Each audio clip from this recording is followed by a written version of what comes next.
Assalamualaikum warahmatullahi wabarakatuh. Alhamdulillahirobbilalamin wa bihi nasta'in ala umuri dunya waddin wa ala alihi washabihi ajmain amma ba'du. Ibu-ibu KPM PKH yang saya hormati, alhamdulillah pada hari ini kita masih diberikan umur panjang, bisa berkumpul dalam acara kegiatan P2K2 yang insya Allah kita akan belajar bagaimana kita akan belajar di modul pengelolaan keuangan dan perencanaan usaha. Nah, siap Bu ya Bu? Siap? Siap. Ya. Ibu Ihaj, Ya Pak. pernah mengalami kondisi keuangan enggak? Pernah lah. Nah, misalkan Ibu ya punya penghasilan Ya. berapa itu per bulan? 3 juta. 1 juta. 1 juta. Nah, terus kalau pengeluaran Bu Ihaj berapa itu? Berapa? Nah, Nggak tahu. pengeluaran kadang tidak terkontrol ya. Iya. Nah, Lebih banyak pengeluaran daripada pendapatan. Gimana dengan Ibu Siti? Ibu Siti punya penghasilan tetap apa ini? bukan Pak, soalnya saya kalau ada kerjaan kerja, kalau nggak ada kerjaan nggak kerja gitu. Jadi kadang ayah, kadang ada ayah gitu. Terus kalau pengeluaran gimana? Lebih banyak pengeluaran Pak, pemasukan ke maksimal tidak maksimal, jadi sok pusing Bapak. Ya, maka dari itu dengan pertemuan ini mari kita belajar pertama pola atau mungkin kita ini selalu mengabaikan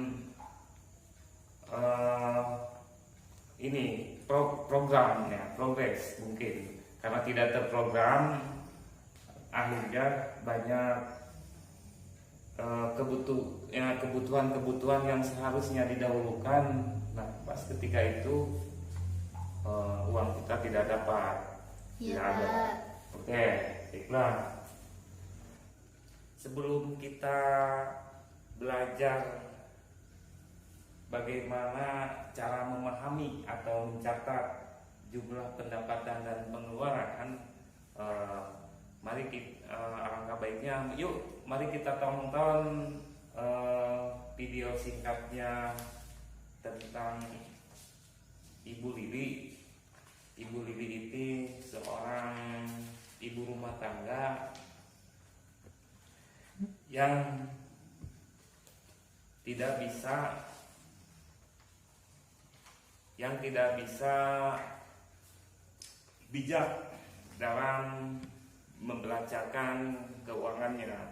Ya, ayo siap ibu-ibu. Ya Pak. Ya, gimana Bu Siti? Siap? Kita mari kita tonton video singkat ini. Ya. Ya. Ya Pak. Ibu-ibu sekalian, gimana? Tadi udah nonton semua kan? Udah. Nah, terus boleh bisa diceritakan nggak Bu ya tentang tadi Bu Siti ya tentang kondisi Bu Lili? Tadi saya menyimak dengan video tersebut Pak. Jadi Bu Lili itu yang tidak bisa memanage keuangan sehingga dia lebih banyak pusing ya Pak ya, karena nggak beli susu, anaknya pengen tas nggak ada, terus bapaknya juga minta rokok, belum lagi bayar arisan, belum lagi warung, betul, ya. Kasihan Pak, pusing gitu. Nah gitu. Jadi dalam kesempatan ini kita insya Allah belajar bagaimana cara mengidentifikasi. Terkadang kita lupa berapa pendapatan kita dan berapa pengeluaran kita. Nah, Iya, Iya, Pak. Pak. ya kan. Baik ibu-ibu sekalian, saya mau bertanya sama Bu Siti. Bu Siti, Ya. kalau pengeluaran Bu Siti berapa? Saya nggak ngaruh Pak, suami saya kan serabutan kadang mah gitu dapet gitu 200.000, kalau disuruh orang kadang mah nggak dapet lagi. Oh, gitu ya. Tapi Jadi ya dalam periodik dalam sebulan itu periodik itunya belum kira-kira nggak ini ya, nggak menentu ya, karena Iya. ibu itu tidak dapat gaji tetap gitu ya. Iya, dapet Pak. Oke, nah, baik. Dalam sesi ini, mari kita mencoba, ibu-ibu nanti dipraktekkan ya di rumah gitu. Kita mulai dari ini, cara memahami pendapatan ibu, misalkan. Nah, di sini kita akan belajar cara mencatat aktivitas pendapatan kita dalam sebulan. Iya, Ya, Pak. baik ya. Iya. Nah, di sini kita misalkan ibu, nah kita mengambil contoh dari keluarga Ibu Lili. Baik, bisa dipahami ibu-ibu? Bisa Pak. Nah, baik, nanti tolong setelah pertemuan ini, coba ibu-ibu setelah pulang dari sini mencatat pengeluaran apa saja, pendapatan apa saja dalam sebulan itu ya. Ya, Pak. Tolong nanti dibuatkan bagan seperti ini ya. Ya. Oke, Iya. misalkan, oke, mari kita mulai ya. Ini pendapatan dan pengeluaran rata-rata per bulan ya. Iya. Iya. Upah Bu Lili, nah, upah Bu Lili itu dalam seminggu hanya 3 kali. Nah, jadi dalam seminggu dia penghasilannya hanya 3 hari.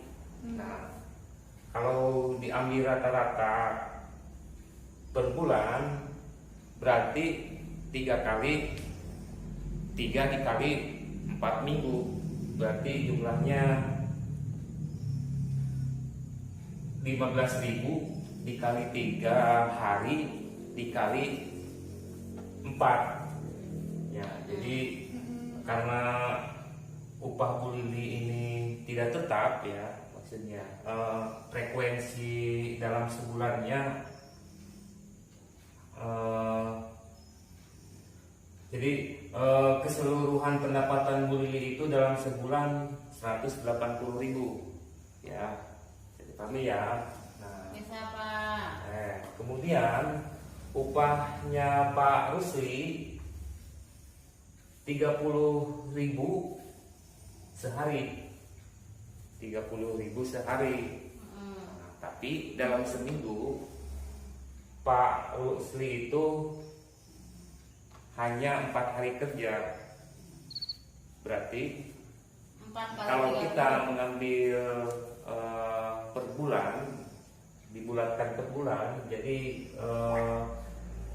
dalam sebulan itu Pak Rusli bekerja 16 kali dikali 30.000. Nah, sama dengan 480.000. Nah, jadi total pendapatan rumah tangga Bu Lili sama Pak Rusli itu 660.000 ya. Gimana, bisa dipahami ibu-ibu sekalian? Bisa. Kan? Nah, jadi ibu-ibu itu harus cermat, harus berprogres ya. Pendapatan ibu sekian per bulannya. Nah, nanti pengeluaran sebulan berapa? Nah, jangan sampai antara pendapatan dan pengeluaran itu lebih besar ya. Nanti di kemudian hari kebutuhan kita itu tidak bisa direncanakan, ya. Nanti ada Ya. hal yang harus tidak boleh ditunda. Nah, maka dari itu alangkah baiknya setiap pendapatan dan pengeluaran ibu itu tercatat, ya. Nah, Iya, Pak. baik. Kemudian kita lanjut ke bagaimana cara mencatat pengeluaran yang rutin. Kita mengambil contoh perhitungan dalam sebulan. Baik, Ibu. Ya. Ya, Pak. Ibu-ibu masih semangat gak? Ya. Yuk kita tepuk. Salut. Salut. Salut. Ya, oke. Nah, oke. Tepuk salut. Salut, Salut. salut, salut, Salut. salut. Ya, baik. Ibu-ibu sekalian, bisa dipahami nggak penyampaian tadi? Bisa, Pak. Bisa ya. Oke. Nah, jadi kita harus pandai. Sedangkan pengeluaran rutin Ibu Lili dalam sebulan itu, nah ini tidak bisa ditunda-tunda, mungkin ya, ini rutin. Dalam sebulan itu dia harus memberi uang jajan Dewi 3.000 dalam sehari, ya. Kalau kita jumlahkan per bulan itu sama dengan 16 kali, mungkin ya 72.000. Kemudian uang jajannya Agus dalam sebulan 48.000. Susu Ita dalam sebulan 20.000. Nah, kemudian tabungan Dewi dalam sebulan 5.000. Nah, ya. Dalam sesi modul pengelolaan keuangan dan perencanaan usaha,